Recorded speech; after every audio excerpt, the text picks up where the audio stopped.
Welcome back to the Vic Venom Show with your host, Vic Venom. Thank you. My master of ceremonies, everyone. Thank you. I wanted to share a story with you, but before that, I just wanted to make this announcement. We seem to have a new music release out this week. It's by Al Abdul. Straight up, don't tell me I've got gonorrhea. Looks like it's coming out from his newest album, Love Me Tender or Die Slowly. Oh, how dreadful.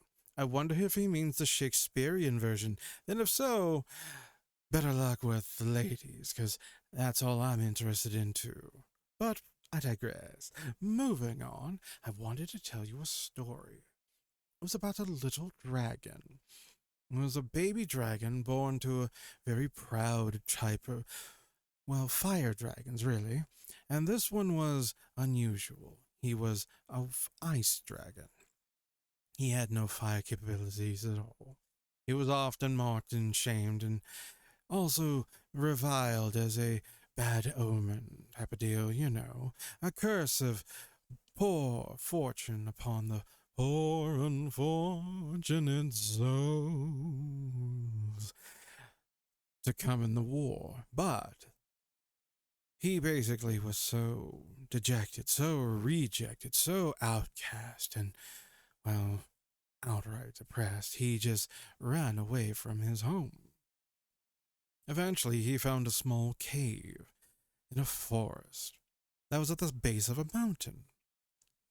He was basically seeking shelter in it, as there was a nasty rainstorm at the time.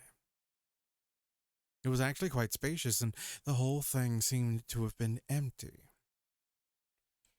However, there was one woodland critter that was basically terrified. Not of the dragon, of course, but of the lightning, thunderclaps, and of course the pouring rain. It was a small three-tailed fox. The small dragon saw it, and being bigger than it, felt the desire to protect it. After all, even though it was disgraced in the eyes of its own kin from its original tribe, it still had a sense of honor and integrity. And it protected that small little three-tailed fox throughout the night. He eventually fell asleep. When he awoke that next day, the fox was gone, and he thought little not much of it. But he did get a better chance to look around inside of his cave, and he got some ideas. He was thinking, maybe I could make this a living space. I could do something with this. So he eventually put it all together. He learned how to use his claws. He applied himself. He ended up coming across these books that would occasionally show up at his, well, the foot of his cave. I guess you could say his doorstep, even though there's not one there. But you understood that anyway. And so he would usually find something usual in the books, be it something that he's working on or a solution to a problem he might have been dealing with. He never knew where the books came from, but he always made sure that once he got them, he took excellent care of them and read them carefully when he had time. See, that's the thing about, reading. You can do it a little bit at a time. For example, all the time I was married, there was a book I read called Cell, written by Stephen King. That was it, a renowned author. And it took me about 6 months or so to read the book from front to back. The reason why was because whenever I was taking a bathroom break, relieving myself, I would just read a page or two. It was simple as that. You could do something even less strenuous than that, or, consistent. You could just read like half a page or even a paragraph, a couple of lines together. If you keep doing that, you will acquire more knowledge, more than what you could acquire, well, on the surface level.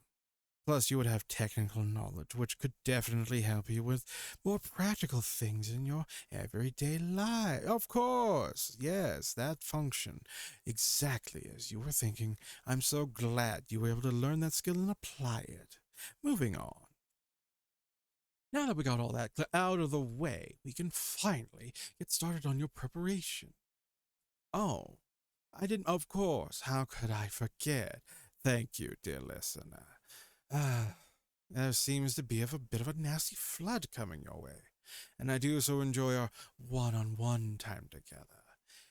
It would be a tragedy to lose something so precious to me as the ability to have someone, anyone out there that could find your way home no matter what.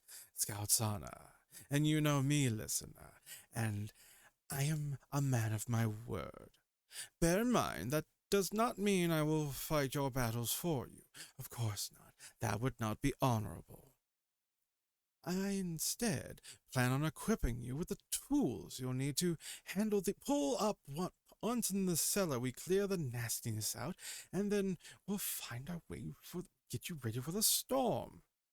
Now that one is a bit of hard luck there, boss. I cannot get directly involved on that one. I swore Scout's honor, and I do exactly what I give my word on. That's called integrity, my dear listener. Now, don't be so glum over such bad news. Just because I cannot help you directly does not mean I cannot help you at all. What do I mean? Well, I suppose if you looked hard enough, you might find some sort of, well, no sort of item of interest. You see, dear listener, you are the only other person listening to my words, and I need you to know that you're get up, zip off a lip, dear listener. Perhaps a little bit of Irish coffee, courtesy of a Mr. V1. He always had such a lovely, well, of course, there was always that time with the, "How are you doing, man?" And of all the different stories they've told me. You really should check them out at some point. Old School Wrestling Review Video Podcast. Granted, they're not broadcasting on every spectrum at all points in time like yours truly with the Omni-cast, but I'm sure you'd be able to more easily find them and, well, receive a better transmission, perhaps one with a little more visual stimulation. Anyway, that's all we have for this segment of the program. We're going to take a quick break, and we'll be back right after these messages. Don't forget, we're going to play those brand new songs at the top of the hour. Just stay tuned. Don't touch that. Stop touching the button and click the button. Click the button. Click the button.